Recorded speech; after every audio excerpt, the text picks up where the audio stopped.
வணக்கம். அரசியல் அறிவியல் என்ற இந்த தலைப்புல முதல் பாடத்துல நாம பார்த்துக்கிட்டு இருக்கோம். ஏற்கனவே இதற்கு முன்பு நாம் பார்த்த தலைப்பு மார்க்சிய அணுகுமுறை என்பது இறுதியாக நாம் பார்த்த தலைப்பு. இப்பொழுது நாம் பார்க்கக்கூடிய தலைப்பு என்னவென்று சொன்னால், அரசியல் அறிவியலுக்கும் பிற சமூக அறிவியலுக்கும் இடையேயான தொடர்பை பற்றி நாம் படிக்கப்படுகிறோம். அரசியல் அறிவியல் அப்படின்றது என்னென்ன பாடங்களோடு தொடர்புடையதாக இருக்கிறது? அரசியல் அறிவியல் என்பது வரலாறு, அரசியல் அறிவியல் மற்றும் வரலாறு போன்ற பாடத்தோடு தொடர்புடையதாக இருக்கிறது.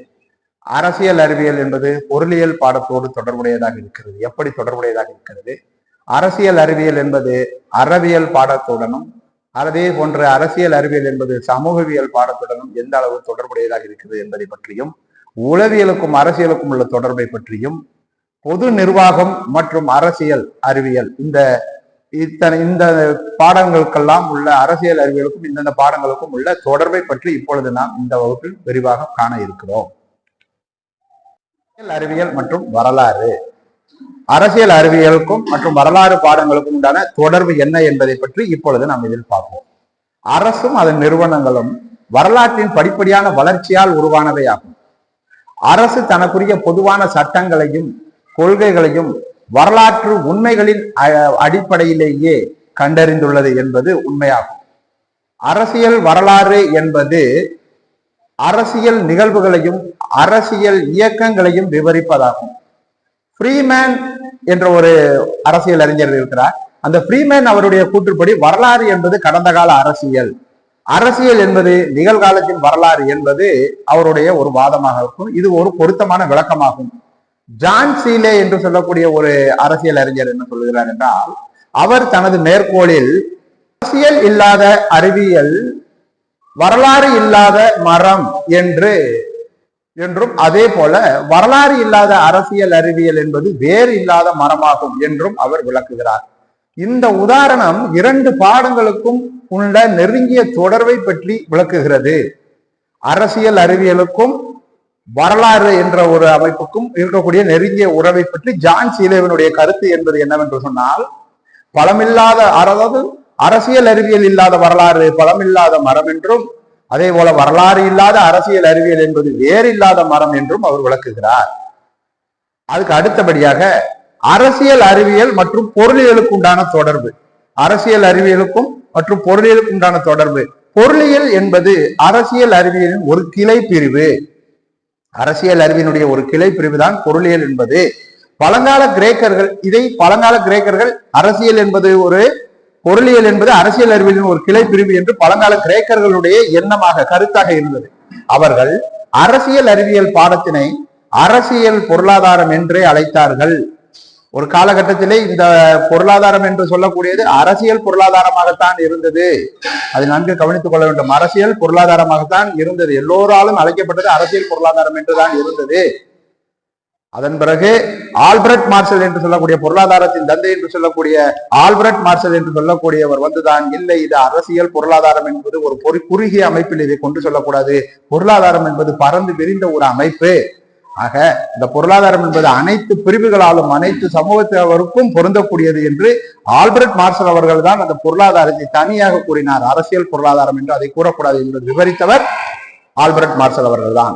சோ அரசியல் பொருளாதாரம் என்ற பாடமானது அரசியல் நிறுவனங்களும் அரசியல் சூழல்களும் பொருளியலுடன் நெருங்கிய உறவு முறையில் இருப்பதை விளக்குகிறது. நாட்டில் உள்ள ஒவ்வொரு குழுக்களும் தங்கள் பொருளியல் விருப்பங்களை நிறைவு செய்து கொள்ள அரசியல் செயல்பாடுகளையும் அரசியல் சூழல்களையும் தங்களுக்கு சாதகமாக பயன்படுத்தி கொண்டு செயல்படுகிறார்கள். ஒவ்வொரு அரசியல்வாதிகளும் தங்களுக்கு சாதகமாக இந்த அரசியல் சூழல்களை பயன்படுத்தி கொண்டு செயல்படுகிறார்கள். இந்த இரண்டு பாடங்களையும் இணைக்கும் பல கருத்துக்கள் இந்த பாடத்தில் இருக்கின்றன. இவை ஒரே நோக்கம் கொண்டதாக இருப்பதுடன் மக்களுக்கு சிறந்த வாழ்வினை தரும் நோக்கமுடையதாகும் என்று அறிஞர்களுடைய கருத்தாக முன்வைக்கப்படுகிறது. இதற்கு அடுத்தபடியாக அரசியல் அறிவியல் மற்றும் அறவியல் என்ற தலைப்பில் இப்பொழுது நாம் பார்க்கலாம்.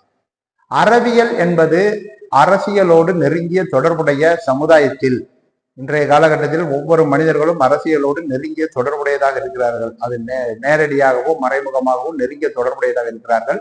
தனி மனிதர்களுடைய நடத்தையை கட்டுப்படுத்தக்கூடிய விதிகள் மற்றும் ஒழுங்குமுறைகள் ஆகியவற்றை உருவாக்குவதுடன் நீதிநெறி முறைகள் முறைமையோடும் தொடர்புடைய அறவியல் ஆகும். நீதி நெறி முறைமையோடும், அதாவது அரசியல் அறிஞர்கள் நீதிக்கு உட்பட்டு, அரசியல் அறிஞர்களும் சரி மக்களும் சரி நீதிக்கு உட்பட்டு அங்க மக்களுக்கு தேவையான சில நல்ல பல விஷயங்களை செய்ய வேண்டும்.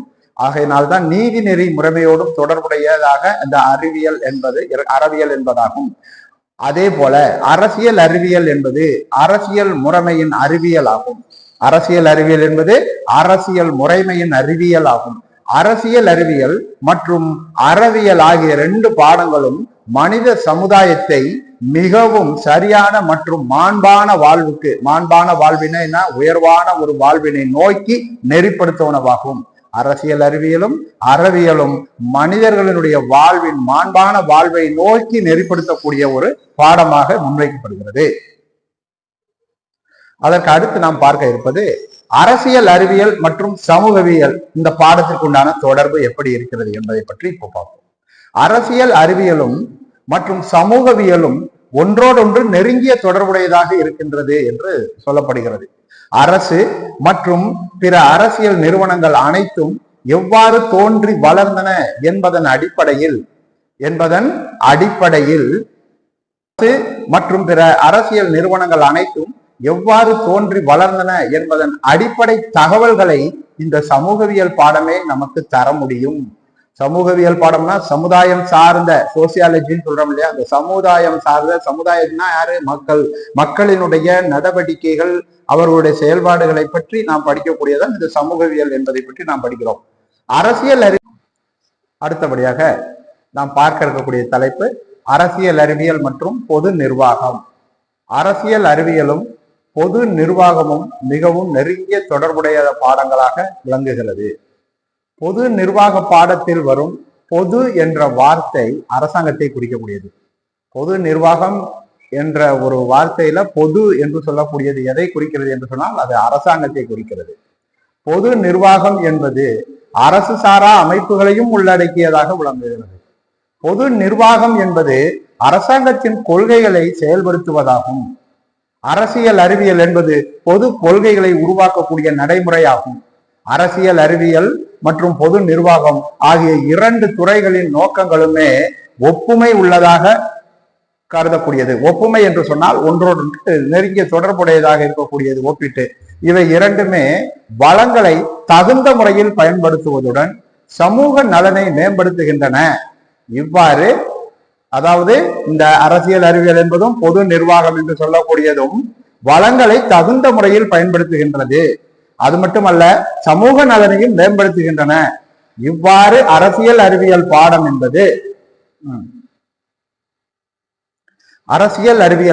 என்பது ஆளுகை என்பதனை முறையாக படிக்க உதவும் ஒரு பாடமாகும்.